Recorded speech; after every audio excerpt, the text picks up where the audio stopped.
Right,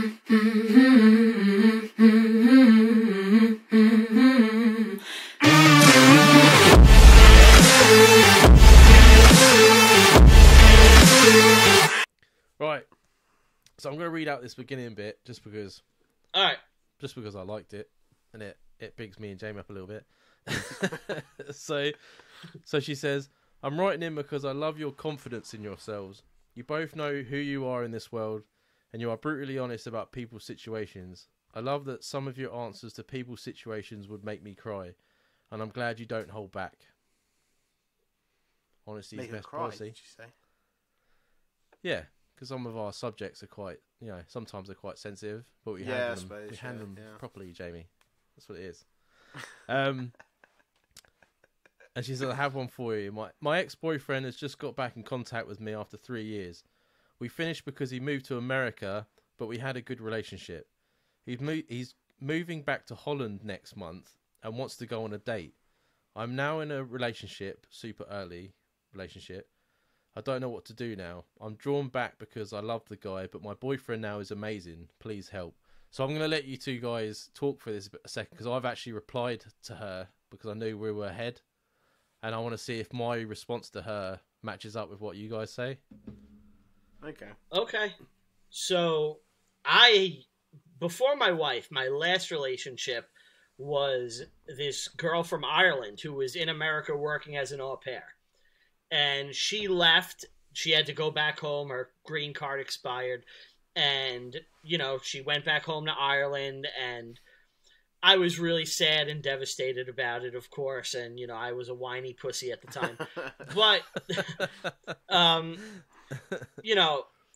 in that time, you grow and you change and things move on, and you can't focus on the past and live in the past.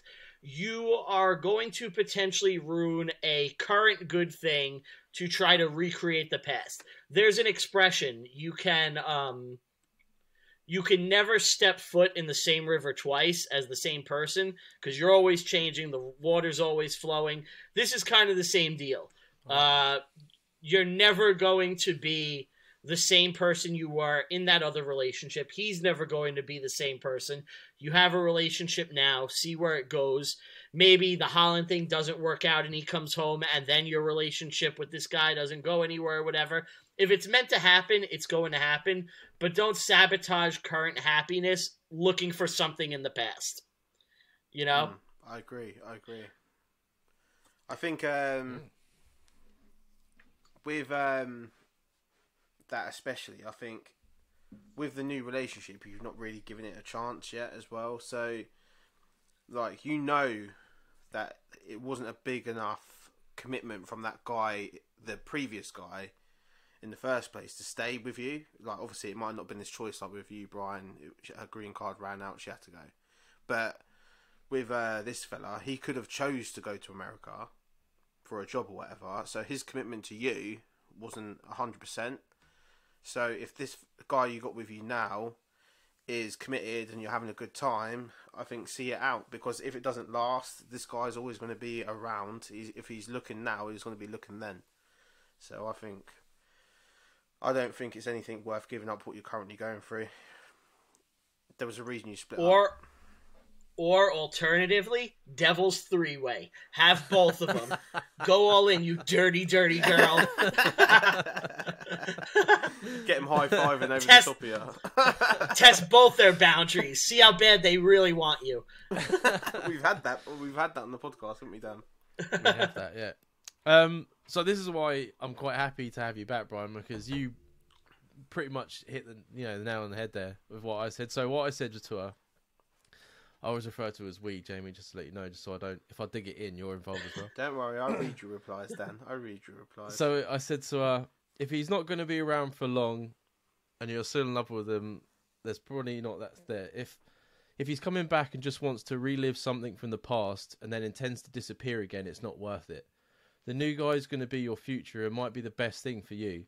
You will always have those memories of your ex, and sometimes that's the best way that's the best place to put them.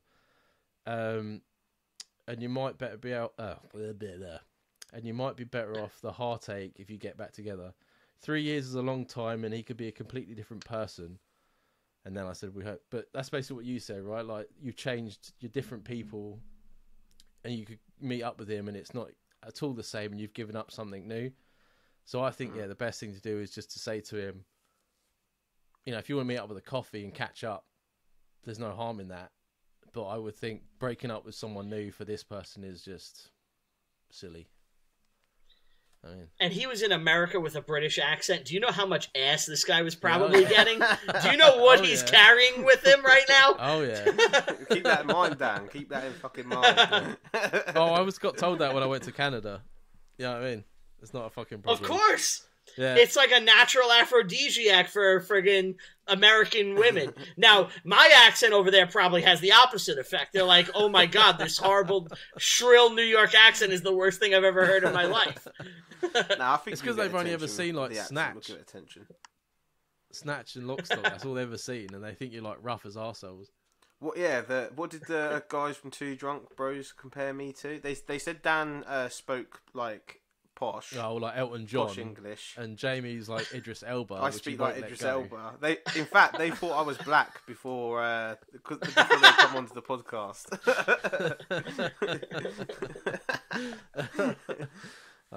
But we hope that you got the email and you decided to stay with, and that was the best thing for you. If not, email it again and we'll tell you. Please, a bit of feedback. Please. Sometimes some of the juicy ones, Brian, just don't email back. I'm just like, please.